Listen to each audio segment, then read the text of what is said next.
Alright, so first up, what is binge eating? Okay, so binge eating is basically a crash in your diet track where you end up overeating and reversing your progress.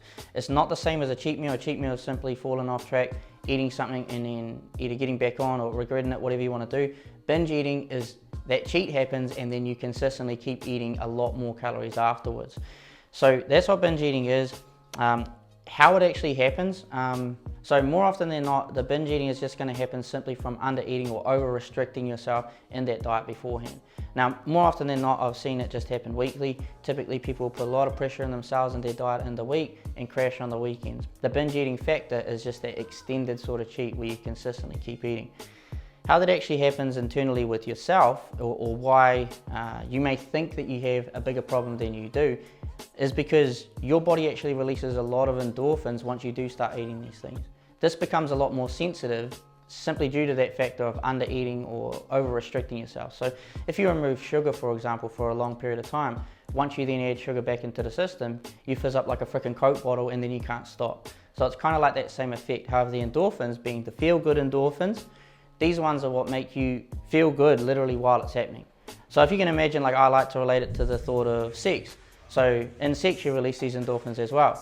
So while you're having sex, if someone was to come in, bang the door and open it and say, hey, if you keep doing that, you're gonna get fat, would you stop having sex or would you just be like, fuck it, I'm just gonna put on a few more pounds and get this over with? So it's the exact same effect as that. So as you can imagine, once you start eating, yeah, you know that you're eating food that you shouldn't, but that over rush of endorphins allows you to keep doing it because you don't care while you're sort of in the middle of that heat. So that's why that continues to keep coming. I hope no one's actually banging through your door while you're having sex. That'd be weird. Bruh. It's just a metaphor to help you guys relate to that. How do I fix it? Okay, so with binge eating, it definitely can have its mental factors to it, but 90% of the time what I've seen is that it is just that under eating or over restricting at the start. So when you're looking at binge eating, typically, again, like you see that weekly sort of factor, you see people stick to a plan very easily while they've got their work routine, while they're busy, while a structured plan is actually an advantage in their life. And then when the weekend opens up, and it's almost like the body will remember how hungry it is, you dive into those meals that you probably shouldn't, you see that big release of endorphins, and then you continue on further. The other factor that happens following that is that maybe you did gain a bit of fat, but also you gained a lot of water weight simply from overeating. It's probably still in your digestive tracts. You've probably pulled in a lot of glycogen as well, so that's seeing even more water retention, and then you step on those nasty scales that you don't like. Once you do that, you see the weight being higher than what it may have been the previous week, or definitely higher than it would have been on that Friday beforehand. That there starts that mental factor inside. You think you've gained a lot of weight. More often than not, you'll see people apply even more pressure to that Monday to Friday plan they've been sticking to. So that's like one of the biggest problems there. You need to see that binge eating happened for a reason. That crash on the weekend is not the problem, it's the rate that you went into that crash.